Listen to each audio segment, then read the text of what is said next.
दोस्तों नमस्कार। Study portal में आप सबका स्वागत है। दोस्तों आज वर्ल्ड हिस्ट्री यानी विश्व इतिहास का चैप्टर नंबर 4 है। इससे पहले हम विश्व इतिहास के 3 चैप्टर कर चुके हैं। वर्ल्ड हिस्ट्री के प्लेलिस्ट बनी हुई है, उनमें जाकर आप देख लीजिएगा। आज हमारा वर्ल्ड हिस्ट्री का चैप्टर नंबर 4 है औद्योगिक क्रांति, जिसे आप लोग इंग्लिश में इंडस्ट्रियल रेवोल्यूशन कहते हैं। दोस्तों जब जब वर्ल्ड हिस्ट्री के क्वेश्चन पूछे जाते हैं तो आप लोगों को ये देखना पड़ेगा कि कहाँ-कहाँ से क्वेश्चंस आ रहे हैं।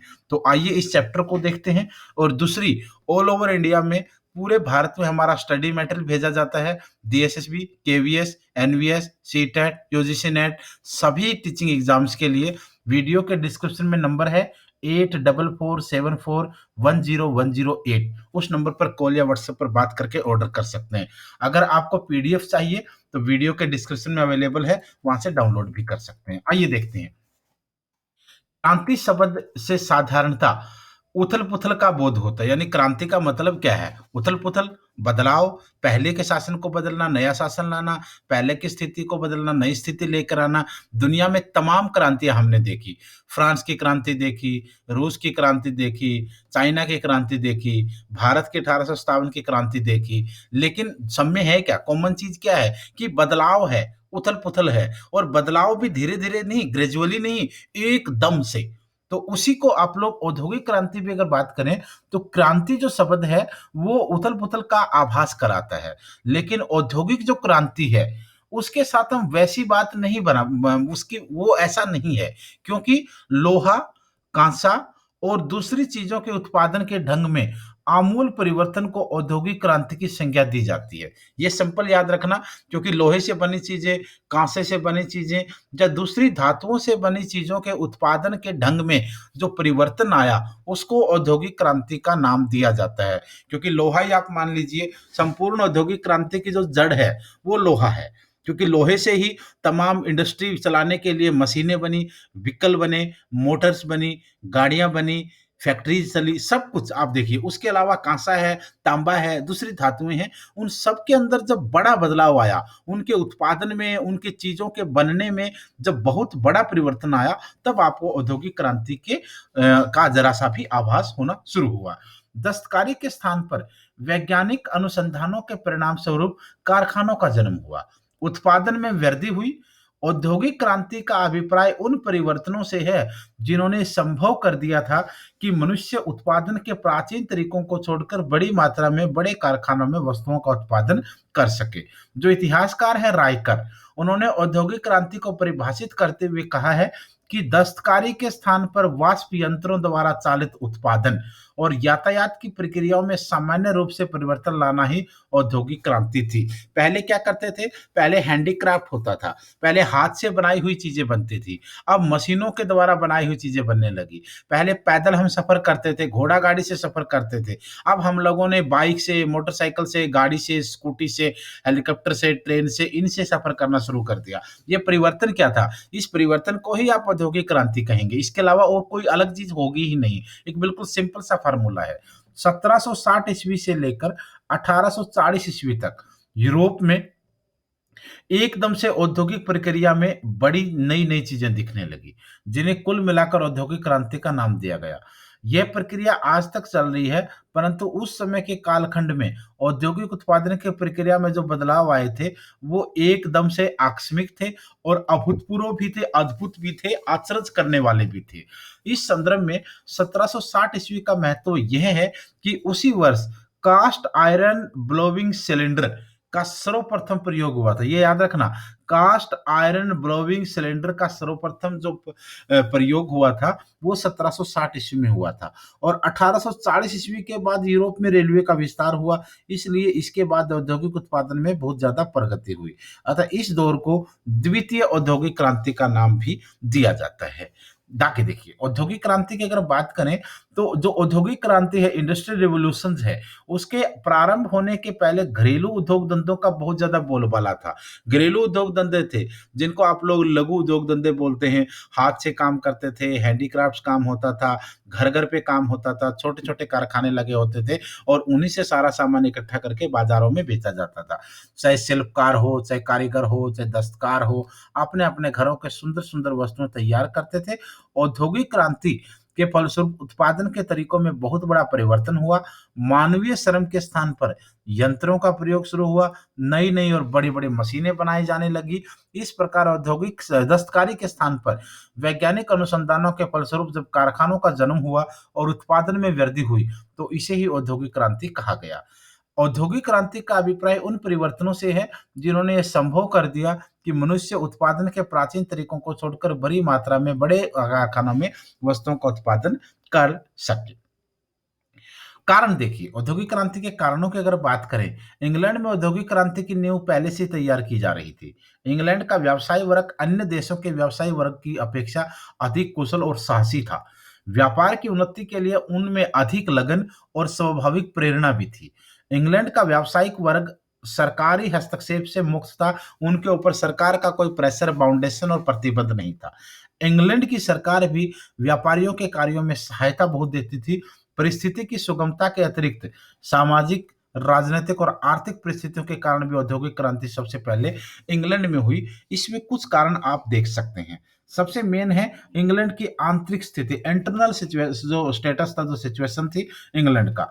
1688 ईस्वी की क्रांति के फलस्वरूप इंग्लैंड संसदीय शासन पद्धति की स्थापना हो गई थी। जनसाधारण के अधिकार सुरक्षित हो चुके थे। राजनीतिक और धार्मिक अत्याचार से मुक्ति पाकर लोग आर्थिक विकास की ओर अग्रसर हो गए थे।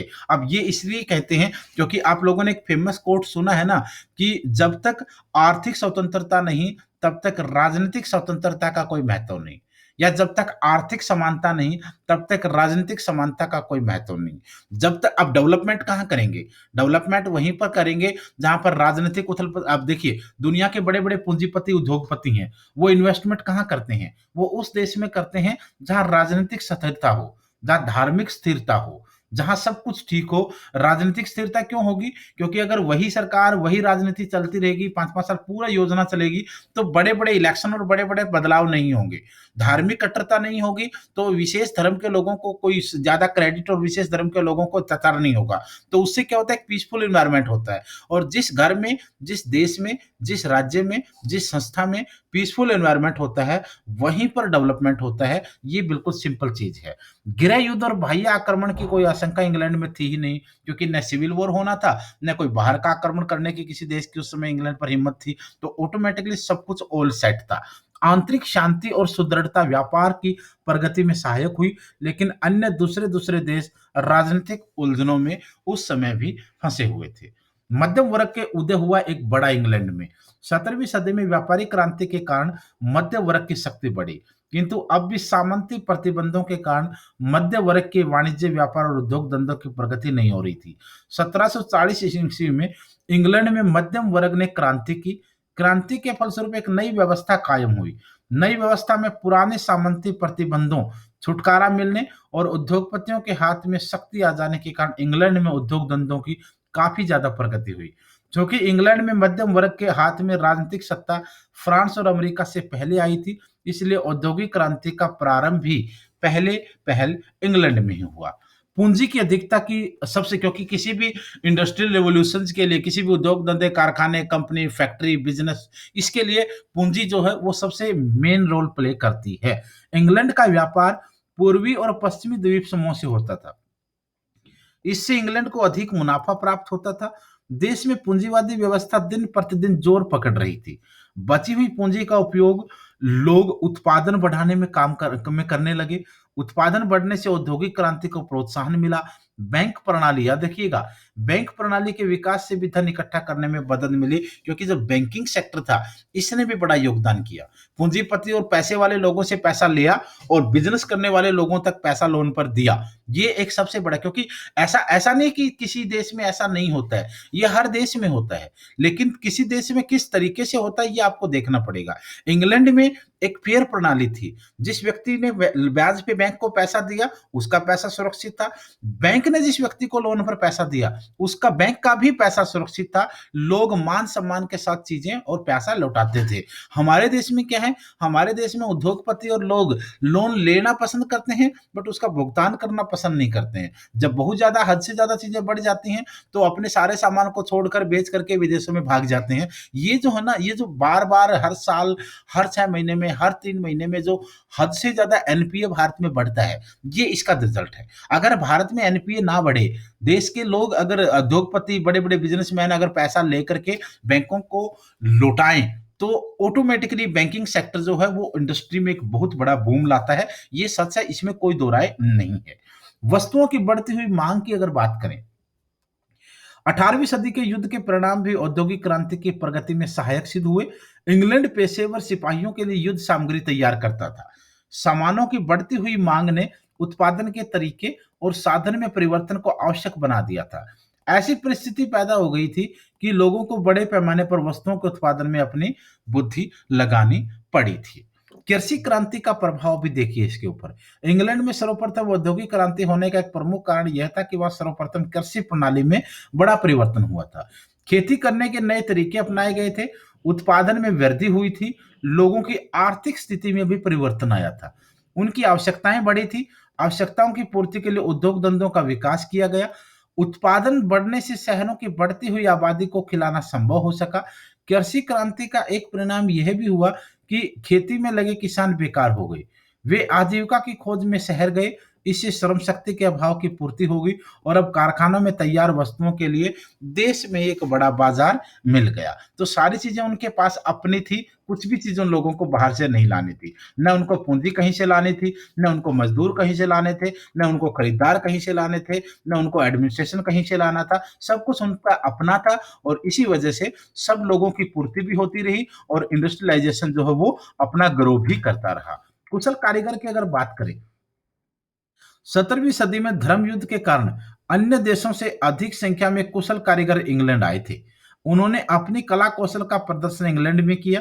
इससे इंग्लैंड के मजदूरों के ज्ञान में वृद्धि हुई, खेती के तरीकों में परिवर्तन हुआ, उद्योग धंधों का विकास हुआ और इस प्रकार उद्योग धंधों के विकास में कुशल कारीगरों ने एक बहुत बड़ी मदद भी पहुंचाई थी। बात रहती है कच्चे माल की, क्योंकि इंडस्ट्रियलाइजेशन के लिए, औद्योगिक क्रांति के लिए, उद्योग चलाने के लिए, इंडस्ट्री चलाने के लिए रॉ मटेरियल यानी कच्चा माल सबसे इंपॉर्टेंट होता है। और अगर सही मायने में देखा जाए तो इंग्लैंड ने दुनिया को गुलाम कच्चे माल के लिए ही अपने मायने से बनाया था। अगर उनको कच्चे माल की जरूरत नहीं होती और तैयार माल बेचने को बाजार नहीं चाहिए होता, तो शायद वो दुनिया को गुलाम नहीं बनाते। इंग्लैंड ने पहले अपने देश में उद्योग लगाए। जब अपने देश में उद्योग लगाए तो उनका बाजार भी अपना था और उनका कच्चा माल भी अपना था। लेकिन जब उनको लगा कि हमने उद्योग तो लगा ही दिए हैं, अगर हम ज्यादा उद्योग लगाएंगे तो ज्यादा कच्चा माल चाहिएगा, उसके लिए दुनिया के देशों को गुलाम बनाओ और सस्ते दामों पर कच्चा माल लो। और ज्यादा सामान बनाएंगे तो बेचना भी हमें बाहर पड़ेगा दूसरे देशों में, और बाहर बेचने के लिए हमें बाजार चाहिएगा, और बाजार भी ऐसा जहां मन चाह रेट लगाएं। तो दूसरे देशों को गुलाम बनाओ और उनका बाजार अपने हाथ में लो और जी चाहे दाम बेचो। ये दो चीजें थी, कच्चा माल सस्ते दामों पर खरीदना और बना बनाया माल, तैयार माल महंगे दामों पर बेचना। यही इंग्लैंड का उद्देश्य था दुनिया के देशों को गुलाम बनाने का। सिंपल और शॉर्टकट तरीका है। 18वीं सदी 18वीं सदी के मध्य तक इंग्लैंड का औपनिवेशिक साम्राज्य पूर्वी कनाडा, उत्तरी अमेरिका, फ्लोरिडा, भारत, पश्चिमी द्वीप समूह, पश्चिमी अफ्रीका, जिब्राल्टर तक फैल चुका था। इन स्थानों से इंग्लैंड को पर्याप्त मात्रा में कच्चा माल मिल जाता था। साथ ही निर्मित वस्तुओं की खपत के लिए बाजार, बोल रहा था ना मैं, कच्चा माल भी मिल जाता था और तैयार माल को बेचने का बाजार भी मिल जाता था। कच्चा माल सस्ते से सस्ता मिले और तैयार माल महंगे से महंगा बिके, उसी में तो प्रॉफिट होगा। उपनिवेश से धन भी मिल जाता था। इस प्रकार औपनिवेशिक साम्राज्य की वृद्धि से इंग्लैंड को औद्योगिक प्रगति में काफी सहायता मिली, क्योंकि औद्योगिक विकास के प्रमुख साधन पूंजी, श्रम, कच्चा माल और बाजार उपनिवेशों में मिल जाते थे। बात रही जनसंख्या में वृद्धि की, जनसंख्या में वृद्धि औद्योगिक क्रांति का एक प्रमुख कारण वहाँ था। हमारे देश में नहीं है, हमारे देश में डेवलपमेंट को रोकना है। हमारे देश में हद से ज़्यादा जनसंख्या वृद्धि है, तो विकास रुकता है, औद्योगिक क्रांति रुकती है, बिज़नेस रुकता है, पैसे की बढ़ोतरी रुकती है, शिक्षा रुकता है, स्वास्थ्य रुकता है। हमारे देश में सब कुछ बर्बाद क्यों हो रहा है? क्योंकि अनलिमिटेड पॉपुलेशन है, हद से ज़्यादा पॉपुलेशन हम लोगों ने छापी है, तो इसका रिज़ल्ट आप लोग देख सकते हैं। लेकिन इंग्लैंड में पॉपुलेशन पहले कम थी, तो उन लोगों को श्रम के लिए और काम करने के लिए लोग चाहिए थे, खरीदने के लिए लोग चाहिए, उन लोगों ने यानी सबसे कम जनसंख्या और हद से ज्यादा जनसंख्या दोनों ही नेगेटिव होती हैं, ये चीज आपको समझना पड़ेगा। बच्चों की सुरक्षा और गरीबों की सहायता की व्यवस्था की गई। अब लोग आसानी से भूखमरी और रोग का शिकार नहीं हो सकते थे। जनसंख्या बढ़ने से उद्योग के विकास के लिए श्रम की भी पूर्ति हुई। उसके बाद है वणिक संघ का पतन। वणिक संघ के पतन के फलस्वरूप भी औद्योगिक क्रांति कामयाबी हासिल कर सकी। वणिक संघ के अंदर लोगों को संघ के नियमानुसार काम करना पड़ता था, लेकिन वणिक संघ के टूट जाने से लोग अपने पसंद का काम करने लगे। तरह तरह के व्यापार का उदय हुआ, इससे भी औद्योगिक क्रांति को बल मिला। यानी इससे पहले यूनियन के नियमानुसार काम करना पड़ता था, अब लोग अपनी मर्जी से काम करने लगे थे। अब रिजल्ट देखिए, औद्योगिक क्रांति का रिजल्ट क्या रहा, परिणाम क्या रहा। नंबर एक, आर्थिक परिणाम। औद्योगिक क्रांति के फलस्वरूप लोगों के आर्थिक जीवन में परिवर्तन आया। एक और बड़े कारखानों की स्थापना हुई, तो दूसरे और घरेलू उद्योग धंधों का विनाश हो गया। इसका बुरा असर प्रभाव भी दस्तकारों पर पड़ा, इसमें कोई डाउट नहीं है। अमेरिकी गरीबी साथ साथ बढ़ी अमीरी गरीबी साथ साथ बढ़ी, इंग्लैंड की राष्ट्रीय संपत्ति में वृद्धि हुई, अंतर्देशीय व्यापार के साथ अंतर्राष्ट्रीय व्यापार में भी वृद्धि हुई। इंग्लैंड का व्यापार एशिया, अफ्रीका और अमेरिका से होता गया था। इससे उसे आर्थिक लाभ प्राप्त हुआ। देहात के जो बेकार मजदूर और दस्तकार शहर में काम करने लगे, इससे शहरों की जनसंख्या बढ़ी और साथ साथ आर्थिक सामाजिक समस्याएं भी पैदा हुई। ऐसा नहीं कि सिर्फ पॉजिटिव रही, नेगेटिव असर भी आपको देखने को मिलेंगे।